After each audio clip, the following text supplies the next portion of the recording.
My name is Mjiba Freihwot. I'm 44. I am a member of the All-African People's Revolutionary Party and the All-African Women's Revolutionary Union. I joined in 1987 in Sacramento, California. Positions. So I've been on the Central Committee, on Central Admin. I've also been on the CCC, I think in California, no, maybe in Maryland, because I joined in California. Then I was in the California chapter for 5 years. Then I moved to Maryland. I was in the Maryland chapter for 13 years. And then I moved to, 18, okay, great. And then I've been in the Ghana chapter for 3 years. 3 years. Yeah. So what made you make the move to Ghana? Well, okay, so the move to Ghana really has to be credited to the A-AWRU. Okay. So I first sort of started organizing in 91. I was a student at Berkeley High School in Berkeley, California.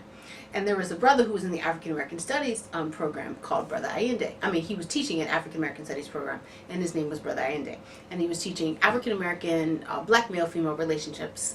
And I also took a West African dance class. I later learned when I was at the Angolan embassy last week that the dances that they were teaching us are actually Angolan dances, which is not in West Africa. That's a whole nother that's a whole nother issue. As they were dancing down the aisle, and I was like, hey, I know that. Yeah. The Angolan dance. Like, excuse me, I was doing that from that was West African, whole nother issue. Okay. Oh, all right. So that was embarrassing. Somebody got over on that. Somebody got over, right? So, I mean, it's interesting about how our stuff really transitions and comes from space and time or whatever. But, so, Brother Allende at the time, when I was a junior in high school, was in the A-AWRP in the California chapter. Okay. I didn't know. So they were, of course, in there pushing the A-AWRP's line. Sister Tamikia, who is a former A-AWRP member and is currently is married partner of a current A-AWRP member, actually came into the class and gave pretty much political education program lectures to our students. And she even said, oh, I remember you. I was like, really? Okay, I don't know if it's because I was a squeaky voice or I'm loud. I don't know what it was, but anyway. So that was in 1991. So I joined the Black Student Union. This is a very long story, but I'm telling you why. Oh, no. Take your time. Thank you very much. So I joined the Black Student Union at Berkeley High School. And at the time, of course, I really didn't identify myself as being African. I was a black person or whatever. And then... But I recognized that there was a larger contradiction, but I wasn't able to really sort of pinpoint what the larger contradiction was. So then I went to San Jose State, and I met comrades Nehanda and comrade A-AWRU. And again, at the time, I didn't necessarily identify myself as being African, but comrade A-AWRU and comrade Nehanda, and then other comrades, in and around San Jose State, Mr. Bundy, who passed away recently, Rest in Power, and then Savannah Parker, who's on the delegation, all really sort of politically educated myself and several of my classmates and colleagues and comrades just around sort of Pan-Africanism. So we were in an organization called Striving Black Brothers and Sisters.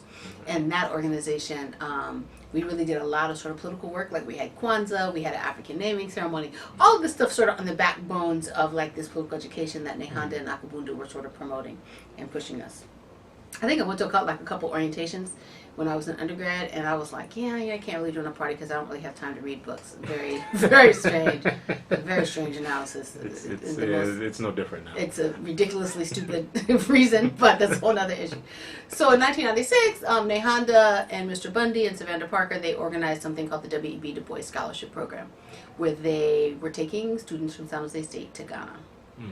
At the time, I didn't even really know where Ghana was. I just knew I was going to Africa. So again, because I was like black, I wasn't necessarily, I didn't view myself as being an African.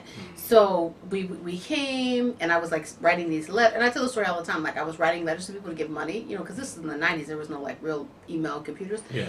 And I was like, please, I'm going to Africa, help me out, give me some money. And somebody asked me, well, where in Africa are you going? I was like, I don't even know where I'm going in Africa. So then luckily, Nehanda started a mandatory class where there was 9 of us, our inaugural group. We had to come and meet, I think we met every 2 weeks or every week. And then she gave us readings. She gave us Kwame Nkrumah's autobiography. We read stuff about Ghana, blah, blah, blah, blah, blah. So then I was prepared and ready to come to Ghana. So I came to Ghana in 1996. And when I touched down, then I realized, okay, yeah, my life will totally be intertwined with the African continent first Ghana, in particular, but the African continent in general. So I went back and I got my bachelor's in social work at San Jose State with the bachelor's in social work and African American studies. And at that time, I think I was politically educated and ready. I was ready to be in the APRP, but I was also just trying to graduate. Yeah. So then I finally graduated, black graduation, which was nice. And there was some issue at San Jose State, like the president was tripping and there was all types of problems. We were protesting the president. I mean, it was hot at San Jose State from 92 to 96, 92 about 98. There was a new president. We shut the town hall down. They tried to take the African radio station, the radio program off the radio station. We were outside protesting. It was called Race for the Times. We were outside protesting. So then, then this was around the time, it was 5 years from Rodney King, and we wrote, somebody asked an article. Somebody asked, like, a reporter for the Spartan Daily came in and was asking questions to me about the riots or whatever.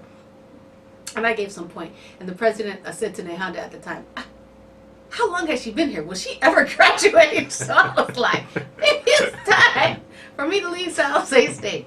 So I graduated from San Jose State. And I went to Sacramento. And I went to Sac State. And literally, I kid you not, my first day on campus, my first actual class, like the first day of school, I was walking to class. And I had never really actually been to Sacramento until I started going looking for housing. And interestingly enough, my father was like, have you been to Sacramento? I was like, no. You don't know anything about Sacramento? No. And he was like, okay, it's kind of racist. I was like, yeah. What isn't, right? I didn't have any idea. Sacramento is out of control racist. It's really not the place anyone ever wants to be. And I'll never go back to Sacramento. Like to live. It's like bad. Okay. So, but I still went because I didn't know better and I was some young person. So I'm walking to campus, literally like my first day of classes. I'm super excited. Woohoo! I'm in a master's program, master's in social work. And who do I see blitzing on campus but Ajamu and his daughter Shakur? And at the time Shakur was 9. And so they, excuse me, sister, let me give you some A-APRP propaganda. I looked at this, All African People's Revolutionary Party. Oh, do you know Nehanda? I do know Nehanda. I do know Nehanda. Really? Do you know Akabundu? I do know Akabundu. Really? I was so impressed with myself that I had known somebody in the APRP. And so at that very moment, so say that was like a Monday, like they were having an orientation like the following Sunday. I went to orientation and joined the party. I've been in the party ever since. So then I graduated from getting my master's and I went and worked for a couple years and it was just like, this is not really it. Let me get a PhD in African Studies. So I decided to move to Howard and get a PhD in African Studies. And I was there for about 9 years. And so my work really focused around Kwame Nkrumah, the Convention People's Party, and how they use formal and informal education to expose Ghanaians to Pan-African consciousness. So I felt like it really sort of led directly into my party work as well as my academic work. And then at some point after I graduated, I realized I was working for Petty Bourgeois, or a neo-colonial institution in D.C., one of many that I'd worked for, and sort of like in the nonprofit NGO sector. And so I was like, this is like really not it. And the party had a line about like the revolution intelligentsia and how we have to penetrate college campuses. Yeah. And I was like, this really makes sense. And I had been in communication with Brother Zizwe out of Lincoln, and I was like, it really makes sense that we need to be on the college campus. So I decided to really push and get into the academy. So I got some like part-time jobs here and there, and then I started stalking people here, the former director here, and was able to get a position. And then as soon as I found out, like I got like, it was about a 1.5 year process, but by the time when I got my offer letter, my letter of confirmation, whatever, let's say it was like June, I was like around June 15th. By July 28th, I was here. I gave all my stuff away. I sold my vehicle. I was like, I'm gone. And I had known that I was going to be coming, but I didn't know it would be that quickly. But I realized that, this is both a make or break opportunity for me as an academic and just for my career purposes. And then also I think that it'll strengthen the Pan-African movement and the APRP. And so I decided just to make that move. So I think the primary reason why I moved, a lot of people say they move because they don't like America and this, that, and the other. And that's, I don't really like America. America sucks, whatever.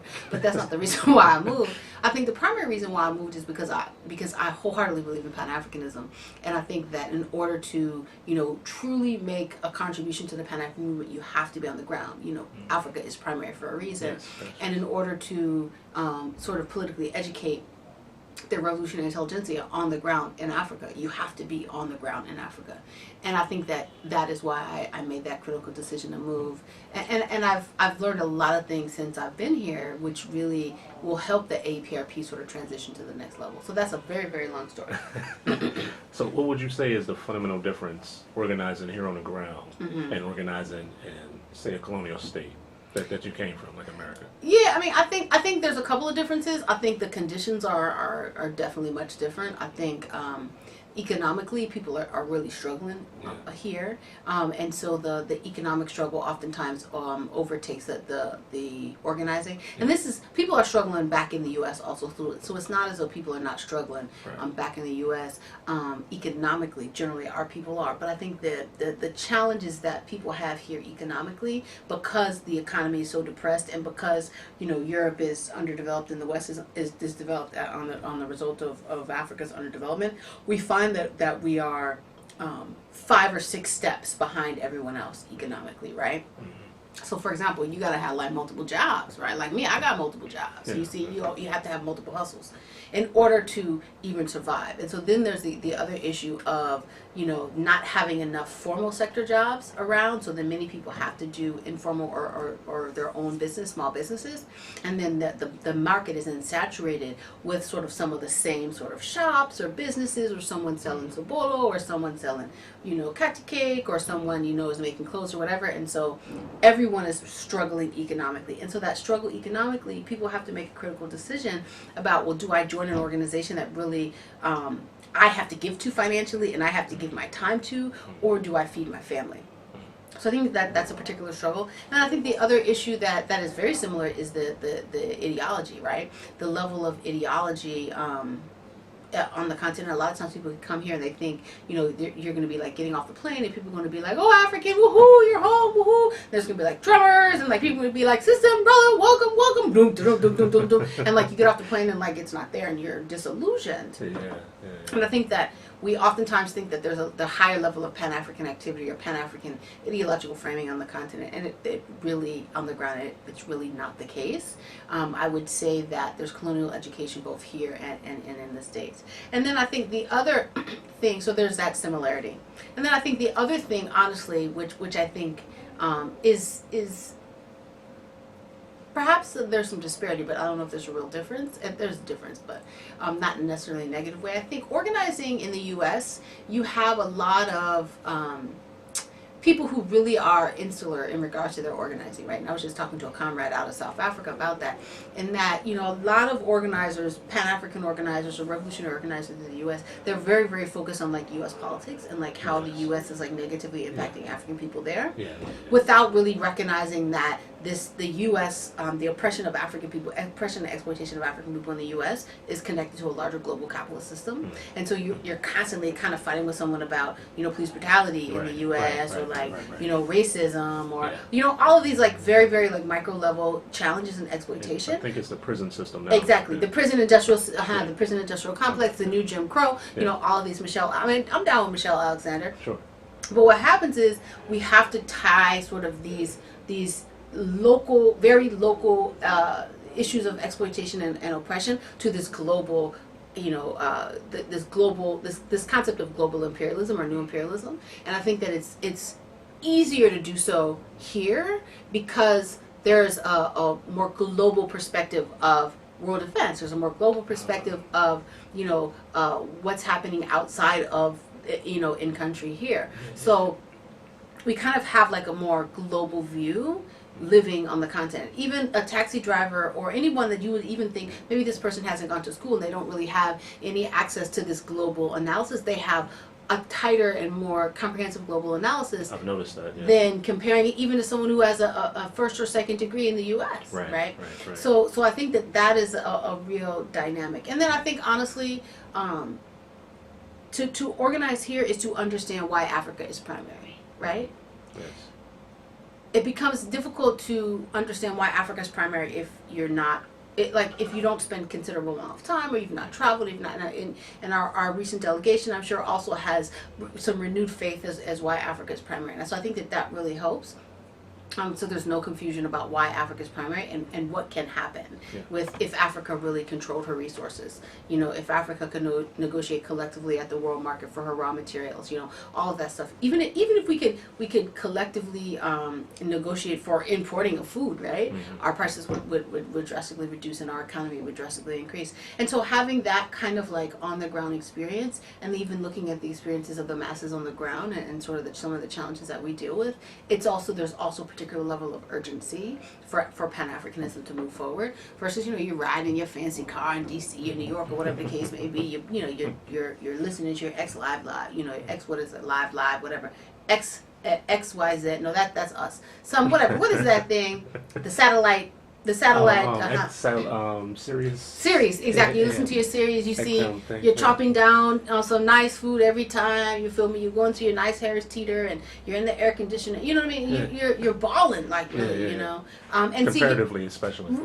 Comparatively, exactly. Now there's a lot of struggles that you're dealing with that are very similar to what folks are dealing with on the ground here, but the urgency is more significant. Now here's the other thing is I would like to compare it. It would probably be comparable to organizing, say, in a community, a very depressed community, say in the South, or in some or in like a housing projects or something like that. You can see the urgency. The masses of people listen, man. I don't know what I'm eating today, so you see the urgency, but oftentimes I think we tend to organize with the revolutionary intelligentsia, and there's a particular class dynamic there, and that class dynamic puts you in a different place economically, and so you have the leisure to go out to some program on a Wednesday night, or you have the leisure to call out of work, or you have leisure to travel, or you have the extra spending money to do X, Y, and Z, versus you go to find someone in Southeast, or find someone here in Nemo, or find someone, in Abuja, or not Abuja, they're balling in Abuja. Let's say Ibadan, or whatever, in Ashanti town down in South Africa or whatever, and that economic reality is not the same. So the urgency of Pan-Africanism is just higher on the ground here. Okay, we're gonna switch gears a little bit because you were our keynote speaker at Pan-African Women's Day. I was, and. As you tried to pretend like you didn't have anything to say. I literally had nothing to say. And I'm not buying it for a second. Okay. I got the footage. I'm not buying it for a second. No. I swear I had no idea. Literally like 30 seconds where I had written, I swear to God, I'm not even going to lie. So I had written down like on some scribbly piece of paper with some random I think I funny kept pencil. It. Yeah. You have the paper, right? It's still over at Dahlia. Yeah. Exactly. 2 points, that was it. And I was like, I don't know what I'm going to say. These sisters have taken it all down. Anyways, go ahead. The Pan-African spirit caught me. One of the encouraging things that I found about that was you were mentioning, even within the revolutionary struggle, you find it difficult to organize amongst men, given that men have a tendency to have, I can't call it patriarchal, because to me that implies power, but maybe more of a chauvinistic would be more appropriate to say. Yeah, right. Like a chauvinistic type of way of interacting with sisters. So I wanted you to go more in depth about what that reality is, and also try to provide some ways to not, like for men to not go about things like that. 'Cause like say, you have women in certain leadership positions, which I think, at least I think most of us are for. Right, at least I hope that we're for absolutely, yeah. But when it comes to, say, negative criticism, right. like how do we navigate? And that's why I'm really overall asking this question. So how do we promote pushing women forward, but also keep it fair to where we make the necessary negative criticism when it's warranted, without that turning into at least seeming chauvinistic in the way that it's delivered? Yeah, I mean, I think first of all, I think that's an excellent point. I mean, I think the reality is that most men in the APRP are down with the liberation of African women. I think that that is 100%, I'm 100% committed and recognize that that's the case. I think the challenge that we have is that African men are inundated with patriarchy and sexism their entire life. I mean, from the moment they wake up to the moment they go to bed. And so what you tend to have is much of this patriarchal sort of ideological framing dictates the way in which you engage with women. So nobody in the party is like, you know what? Mjiba, that sister there, I'm gonna knock her out today on the CC meeting. You know what I'm saying? Nobody wakes up like that. You know, Brother Crazy, you didn't just wake. You know what? Mjiba, I don't like her. She's a woman. I'm gonna come with some serious negative criticism against her. Like no one really does that. I think what we find is that there's really this. If there's really a dogmatic approach to criticism in the APRP, honestly, it affects both men and women. I think it disproportionately affects women, and I think it disproportionately affects women because unconsciously the system, both inside the APRP and outside, really, because it's not just an APRP issue, including both men and women, are uncomfortable with African women being leadership positions. That's really what it is. Although ideologically we want women to be in leadership positions, we're uncomfortable with that, right? Because society is constantly inundating us with this sort of patriarchal sexist approach, and the fact that men are here and women are here. And so even inside of our organizations, what tends to happen is that uncomfortability, it manifests itself in negative criticism. And I mean, we're very dogmatic oftentimes, even how we do any level of criticism inside the APRP and just revolutionary organizations in general. I mean, that comes out of sort of a 1950s, 60s, 70s sort of approach to organizing, where everything must be super dogmatic. You have to be hard. Everyone has to see you standing, with your face like this, with a shotgun. I received that training myself. You see what I'm saying? Yeah, you never see me smiling at anything. Yeah, it just doesn't make any sense at all. You never smile in your life. I mean, that's just a ridiculous. That just doesn't make any sense, right? So you have to be hard at all times, and so part of that translates to internal engagement, both internal social relations and then also relationships between, and I'm not even going to say men and women, I'm going to say the organization and society and women, right? Because I think that's a different thing. I think oftentimes the dynamic and the fight is between men and women, but I think that's a very surface level, non-scientific approach to the issue. The issue is really a question about society and how society and patriarchy is penetrating the APRP and other revolutionary organizations. And so the struggle is really between these institutions, which unbeknownst to themselves and even unbeknownst to those of us in the organization, have been overcome by patriarchy and sexism.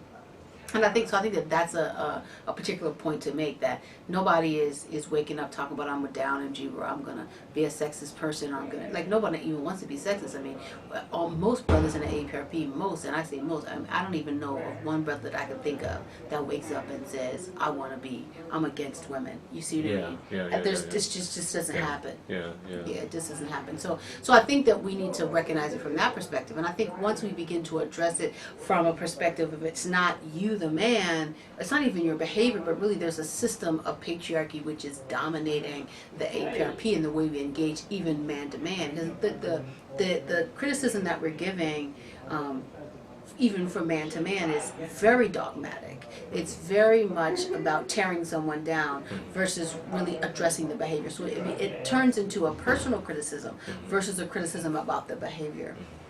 So I think that we need to begin to step back a couple of notches and say we have to address how patriarchy is negatively impacting our organization and the systems in the organization. And I think once we begin to do that, then we're going to start to have fewer of these incidents. And also we'll be able to evolve the organization so that it'll be something that's inclusive to all people in the African revolution, the African community, from children to families to mothers to fathers to people who are atheists to people who are Muslim to Christians, etc., etc. But I think sometimes we allow our dogma to push people out. And let me give you an example. Some people are atheists inside the APRP. Sure. Some people are Christians. Some people are Muslim. If you're overly Christian and you want to tell everybody about your God and Jesus Christ is great, or you're overly Muslim and you want to tell everyone about Allah, people, they don't want to hear it. They don't want to hear you talk about Allah. They don't want to hear you talking about Jesus Christ or God. They don't want you to say thank God or appreciate. They don't want to hear any of that, right? Because people they somehow believe that the APRP, and not just the APRP, but Pan-African organizations in general, everything is political, and everything is political. But we also have to recognize that everything is a component of African culture and religion, and our relationship to our higher power or our spirit, or even our relationship to being an atheist, right, is part of our culture, right? And so once we begin to recognize that our culture is dynamic, and our culture both inside the APRP and outside the APRP in the Pan-African movement should be respected, then I think we'll move forward. And it's almost like the balkanization of inside the APRP, right? And I think that also can go, I know I'm diverging a bit, but this balkanization thing just really has me kind of pushing. I think if you look at, for example, the balkanization between the African diaspora and the continent in regards to the APRP, there's that balkanization again, right? There's the fight between who has the more supreme analysis of where the APRP should be, right? There's the unconscious paternalistic approach sometimes of the diaspora towards the continent, towards our comrades on the continent, and then quite frankly, there's the unconscious and sometimes overt approach from those of us on the continent to those in the diaspora. Who are you? How did you know? You know you weren't born on the ground, right? So there's a balkanization on both sides, and there's that negative sort of the negative tension, which we really should be using in order to strengthen the APRP, but instead we're sitting in our own boxes and we're fighting for our own piece in the sand, so that everyone can see that we are the bona fide APRP member. And so I think that also goes with this concept of patriarchy inside the organization. As women, you find that you are, fighting for your place in leadership, but you also find that other comrades are fighting for their place in leadership as well. You recognize that both men and women talk crazy to you, just keeping it real. I think you also recognize that when you begin to, truly assess the struggle inside these revolutionary organizations, people stay for a while and then they transition to something else. And I would contend that there's a couple of reasons. That is, one, because they find that they don't recognize this as a protracted struggle, and with this being a protracted struggle, it means it takes a very, very long time for you to really reach your objective. So, you may be in an organization for 10 years or 12 years or 20 years or whatever, and then you be like, wow, that's me, this is what I did, wow, this is the contribution I made, versus I done went to 7 marches and now all of a sudden I want the people to be free, right? And a good example of that is the delegation that you're on. We have a brother named Savannah Parker there, who was my one of my original counselors when I got my first degree at San Jose State. And he came and he was so excited to see me, and now he can see sort of the fruits of his labor 20-something years ago, right? So you have to wait 20 years to see the fruits of your labor. That's a long time to wait to see the fruits of your labor. So you can get burnt out, So I think that happens both inside sort of the APRPs, that we become, and the Pan-African movement, we become burnt out because it's a protracted struggle. So there's that. Then I think the second piece is that sometimes we get disenfranchised with the way that capitalism and patriarchy is penetrating our organization and how it's negatively impacting us. So anything from having dogmatic interactions, not respecting and understanding the social revolution and what it looks like. Sometimes we say the social revolution, we think that means bringing some sandwich or some cookie or something like that, or some pie or some juice to a meeting. That's not really necessarily the social revolution. We don't really know how to address the social revolution at this point. And then I think the other piece is just not, and I was talking to Comrades Eastway out of Lincoln about this, and in Pennsylvania, not really incorporating the African family into our organization. How do you incorporate the African family? And even if you do incorporate the African family, there's not activities, there's not programs, there's not anything to really keep their peace. So those are two key challenges. And then certainly the third challenge is the sexism piece around, and the patriarchy around women, and why women aren't part and parcel of the organization as much as we want them to be, because everyone wants more women in the organization. We just are struggling to get them to stay. We get them in, we recruit them, but we can't retain them. And part of it can't be Kwesi the man, or Akabundu the man, or Ajamu the man who's running all the women out. You've been running women out for 30 years? That can't be the case, right? So clearly there's an institutional issue inside the APRP, but more importantly inside this Pan-African movement, which is reinforcing patriarchy and reinforcing sexism, which is pushing out both women and men. because women and men are leaving the APRP and also leaving the Pan-African movement and becoming capitalistic, because whatever it is that they are looking for, they're not able to get it inside the Pan-African movement. And we tend to think, oh, you have to sacrifice and run to struggle, and everyone, you have to commit yourself to the revolution, which I think is great. But we also have to recognize that to commit yourself to the revolution also has to commit itself to you. Yes. Right? Yes. And so when you don't find that the revolution is committing to you, that's when you run and exit stage left. I want to kind of piggyback on something and get your thoughts on it, because everything that you're describing in terms of the difficulty of women, and I never really heard it put that way in terms of how this, I guess, this influence of patriarchy within the organization, it even influences men to men, and how men inside the organization interact with each other. It had to my mind, like being the alpha male or something like that, because I've seen that a lot over the years. But something else I wanted to get to, and it's kind of in the same vein as this, because everything you were talking about there, what was running through my mind was the differences in generation. Because I've seen it a lot. We've had a lot of young people come in and leave in mass. I'm relating to what you were saying about how this system of, and I look at it more of this Eurocentric or this European capitalist system of patriarchy, because it's not, and that's not to say that there weren't aspects of patriarchy even in traditional Africa, but in the system of patriarchy as we know it now, right, absolutely, definitely was enforced. Right, absolutely, Euro-capitalist, enforced, capitalist reinforced, Europeans, yes. Exactly. So, and how you related that to how men interact with women in an organization, and even how men interact with men within an organization, being the alpha male, that kind of thing. I've noticed it amongst the differences in generations. Right, absolutely, yeah. Especially when it comes to that dogmatic approach that you talked about.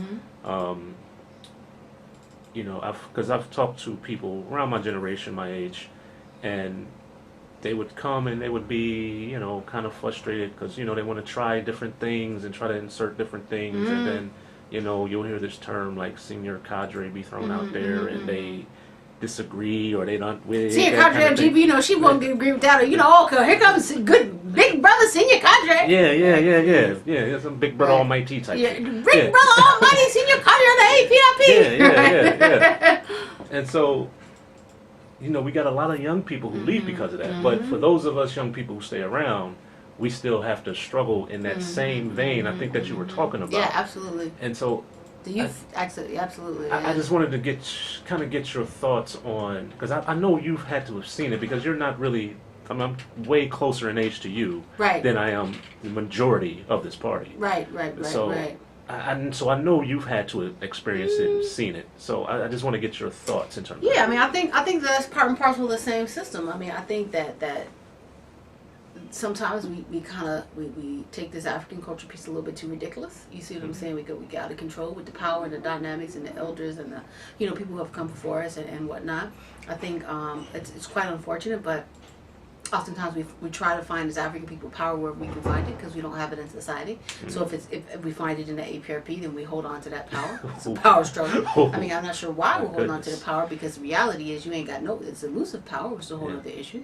You have a power over working very hard and being in the Central Committee. I love the Central Committee, but we tend to fight even this power of our own ideological framing and the way in which we strategically, the way in which we believe that the APRP should move forward strategically, and from a tactical perspective, we fight for the power, right, to have the dominant voice.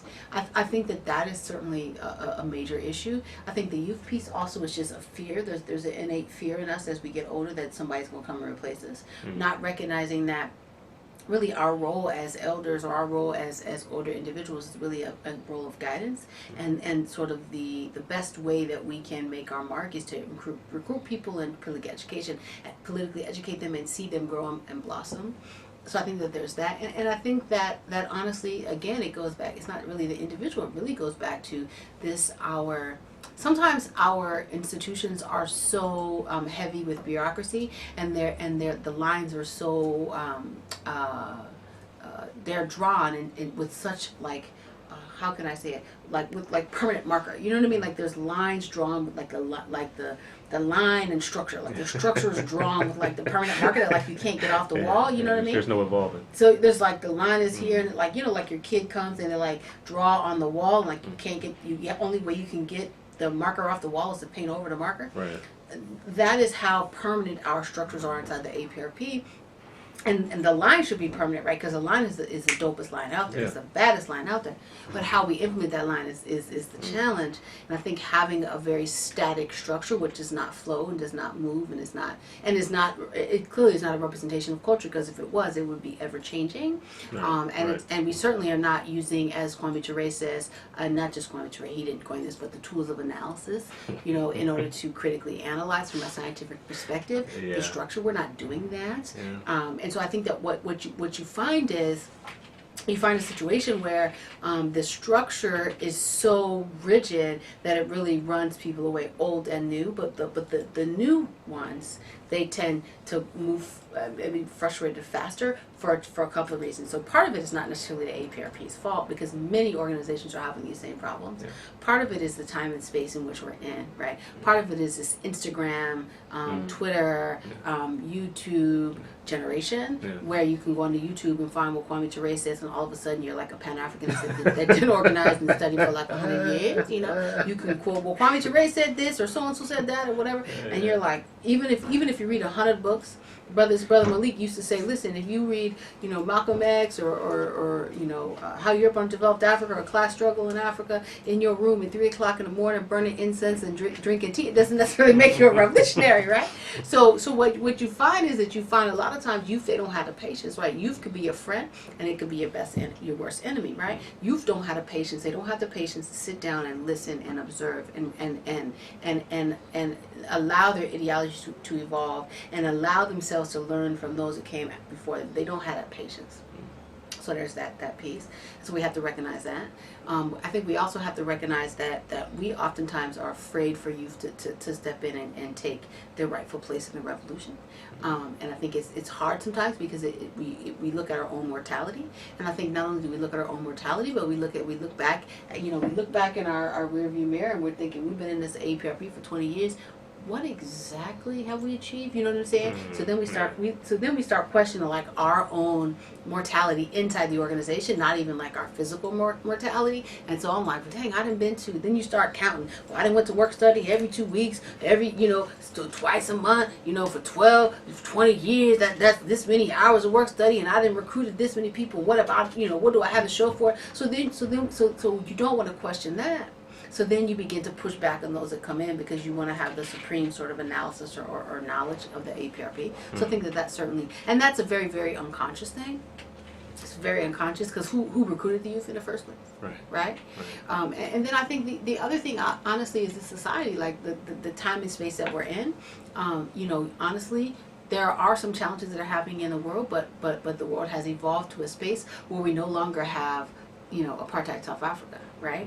We no longer have the Palestinian struggle is still going on, but we don't have the first or second intifada, so it's not as blatant. In this Israel, they're doing some really, really good propaganda, so we don't have that. We certainly are not in the late 80s or early 90s, where we had all types of stuff happening around the world.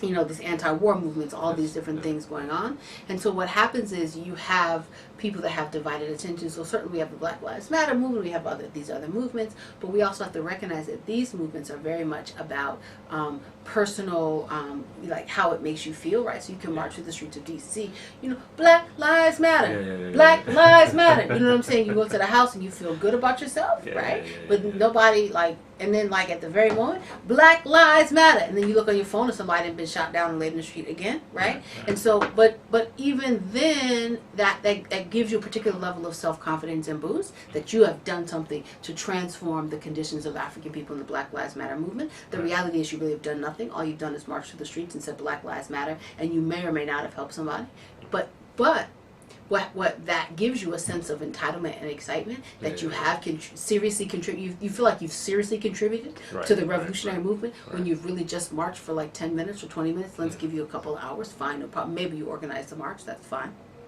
So that compared to coming to work study every 2 weeks, or to reading, or to critically analyzing, or to really changing the way you view yourself, or to even viewing yourself in relationship to this global Africa, right? It becomes like less sexy. Yes. Really? You want me to read Class Struggle in Africa and come talk to these people at April 3.5 of y'all up in there? And somebody didn't come late? Yeah. Why is that? How is that? How am I making an impact? Yeah. But what we don't recognize is that, like me, for example, the APRP changed my entire life. Where would I be if I had not found Brother Allende in my high school program? Where would I be if he had not gotten a job at Berkeley High School? Where would I be if I did not go to San Jose State and I did not meet Sister Nehanda and Brother Akabundu, who politically educated me in my entire tenure as an undergraduate student? Where would I be if Nehanda had not brought me to Ghana in 1996? I surely wouldn't be here. You see what I'm saying? Yeah. Where would I be ideologically if I didn't do a work study process? You see? Yes. Where would I be in my relationship of even a contribution to the African world? I certainly would be making some contribution to humanity because I have a degree in social work, bachelor's and master's, but would I be making the type of contribution that really will begin to transform the way that Africa and African people are viewed? And the answer is probably no. And that doesn't mean I wouldn't be a great person. That doesn't mean that I wouldn't be a fabulous person. It doesn't mean that I wouldn't make my mark on humanity. But it certainly, most likely, probably means that my life would have been very insular to the U.S. I would have very much not engaged with this global African perspective of Pan-Africanism. I certainly would not be here, most likely. I would not be teaching students on the ground. I would not be able to engage and talk about Pan-Africanism and talk about the forward, and talk about where Africa and African people should be in the next 2 years or 100 years or whatever the case may be. And on top of that, I think that in being here, I think that my space and time and my understanding of life and what's important and how to engage and how to, all of these pieces has really evolved and made me a better person. All of this is because of the All African People's Revolutionary Party. There's no other confusion about it. I did some work, yeah, I did, but it's all because of my contributions to and my participation in the APRP, and quite frankly, what the APRP gave me. So really, the APRP probably gave me more than I gave it. So I'm saying all that to say that I don't know why I was saying all that. Brother Money the other night gave me a proper criticism because I was asking our delegation from the PIGC if they had any advice for Africans in America on organizing. So he told me to open that up to Africans everywhere. So I'm going to do the same here and ask you to give advice, whether it be Africans here on the continent or Africans in the diaspora, on particularly trying to recruit and retain women. Right. She's, let me tell you something, brother. Shit. I'm sorry, I'm on camera. If I knew the answer to that, we'd have 155 women. No, honestly, I think to organize women, I think we have to recognize that women bring a complex and dynamic contribution to the APRP. I think in order to organize women, we have to recognize that we have to change the way that we are organizing. And I think that is because women's view and role and experience in society is so much more than just our politics, right? And so for those of us we have some people who are mothers, some who are not mothers, right? I don't have any children, but my view on society is much more complex than just my political view, right? So for example, me, although I don't have any children, I have many people who I view as my children, so my view about where they are and my contributions to their lives is it really is important also, and it's not more important than the APRP, but it's as important as the APRP, right? And so to recognize that, you see what I'm saying? It's on a human level. On a human level, exactly. So we have to begin to recruit women on a human level and recognize that their lives are very complex, and that complexity ultimately will make the APRP richer, but we have to begin to dissect the complexity. I think specifically when you're looking at women who are here on the continent and they're battling societal pressures to get married. They're battling societal pressures, perhaps in their, if they're married, with their husband or with their father.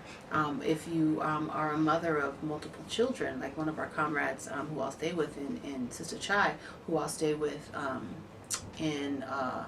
when I go to DC, I mean, she's got 4 children. I mean, she's married with 4 children, and there's a lot of different dynamics. She's in a PhD program. I mean, amazing mother, working full time. I mean, how do you even juggle that and also be in the APRP, right? Yeah. And so we have to begin to view ourselves as human first, and then we also then view our relationship to the APRP as a human relationship to the APRP. And once we begin to do that, we'll begin to also recruit women. You know, we have to recognize that life is not just about coming to work, study, and about doing this politics, and about being dogmatic, and about saying, you know, letting everyone know how revolutionary we are. No, that's not it. Because you could be all revolutionary every day, you could fall over and die because you had an aneurysm, right? Yeah. Or you can be revolutionary all day, and quite frankly, in your political life, be revolutionary, and in your personal life, you hate life, right? Yeah. Because what you're bringing from this, you know, the dogmatism that's permeating you in your political life is also probably permeating you in your personal life. And I think the other thing is that we have to recognize that, we say this all the time, but I think we don't recognize that this is a protracted struggle, and we don't also recognize that revolution can happen, and revolutionary Pan-African activity can happen on multiple different levels, at the macro level, at the meso level, at the micro level. And what you find is that oftentimes we believe that activities that are not revolutionary we won't participate in, and we won't engage with people because they think they're not necessarily revolutionary. But activities that are Pan-African and that touch people on a human level, that's what's going to retain women. And that doesn't mean that we don't address and push the ideological, the ideological piece, right? We got to push the line. We got to push the politics. We got to do X, Y, and Z.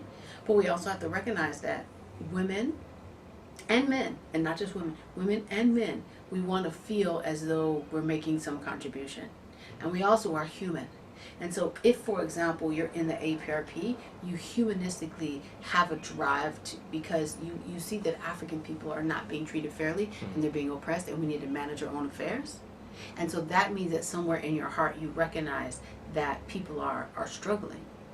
And so if we can make that the gap between you understanding politically that people are struggling and from a humanistic perspective that people are struggling, then we can, once we bridge that gap, then I think that we'll be able to really retain women.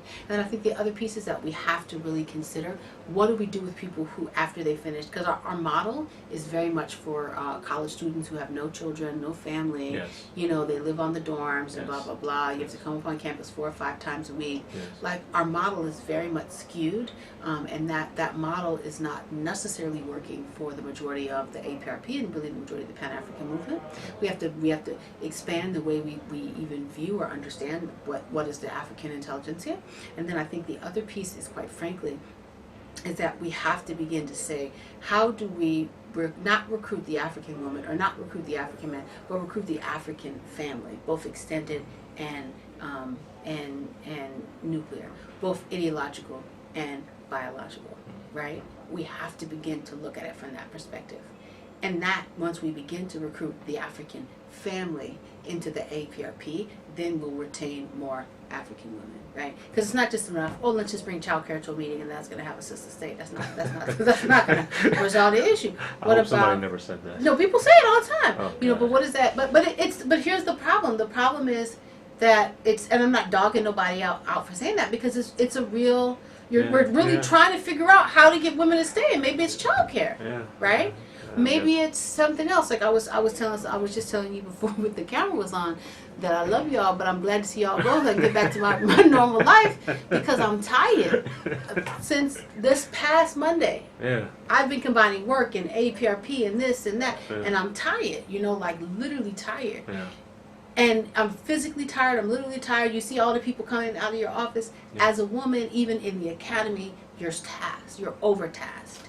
As a woman in the APRP, you're overtasked. As a woman, even in your personal life, you're overtasked, right? And so we find ourselves overtaxed all the time, and that overtaxing just really it can become too much. The APRP should be the place where we find refuge in that overtaxing.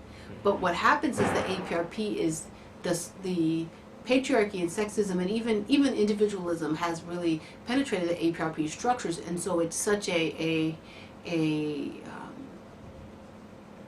non supportive, if I may say. Okay. You see what I'm saying? Like, it's not that people don't want to be supportive, and it's not the people, it's the structure. Yeah. The structures are not supportive for humanity. Yeah, that human interaction. Exactly. Has nothing to do with men and women. It has to do with the structure, and the structures are not supportive of Kwesi and the challenges he's having, or Josie and the challenges he's having. That's why even in the Pan-African movement, sometimes you see women out with their children, sometimes you see men, but sometimes people have grown children you don't ever know. Yeah. You see? Yeah. Sometimes you come out to a program and you may have a family, and one person has to decide whether they come to the program or not, because the family back home, someone has some homework, someone has to cook, someone has to clean, maybe someone has 3 jobs. I mean, all of these different dynamics, they begin to impact us. Or culturally, we don't understand the different cultural dynamics and how integrating this type of a political party or political organization impacts us culturally.